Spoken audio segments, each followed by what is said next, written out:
এই আশুরার দিবসকে কেন্দ্র করে আল্লাহর নবী আমাদেরকে কি আমল শিক্ষা দিয়েছেন। বুখারী শরীফের 4737 নং হাদিসের মধ্যে আল্লাহর নবী বলেন, আন আব্দুল্লাহ ইবনে আব্বাস রাদিয়াল্লাহু তাআলা আনহু قال قدم النبي صلى الله عليه وسلم المدينة فرأى اليهود تصوم يوم عاشوراء। আল্লাহর নবী হিজরত করে যখন মদিনায় গেলেন, মদিনায় যাওয়ার পরে দেখেন ইহুদিরা রোজা রাখে। ফাসাআলাহুম, আল্লাহর নবীর অন্তরে কৌতূহল জাগলো, কেন তারা রোজা রাখে? কারণ জিজ্ঞেস করলেন। জিজ্ঞেস করার পরে ইহুদিরা উত্তর দিল, হাদাল ইয়াউমুল্লাযী যাহারা ফীহি মূসা আলা ফিরাউন, এই দিন আমাদের নবী মূসাকে ফিরাউনের হাত থেকে মুক্ত করেছেন, শুকরিয়া তার আমরা রোজা রাখি।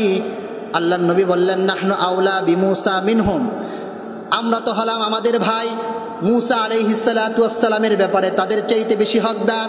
ফাসুমুহু, ও সাহাবীরা তোমরাও রোজা রাখা শুরু করে দাও। এখন প্রশ্ন হলো, রোজা কি একটা রাখবো নাকি কয়টা রাখবো? আল্লাহর নবী অপর হাদিসের মধ্যে বলেছেন, সুমু আশুরা খালিফু ফিল ইয়াহুদ, তোমরা আশুরার দিনে রোজা রাখো, ইয়াহুদিদের খেলাফ করো। আশুরার দিনে রোজা রাখো, ইয়াহুদিদের খেলাফ করো।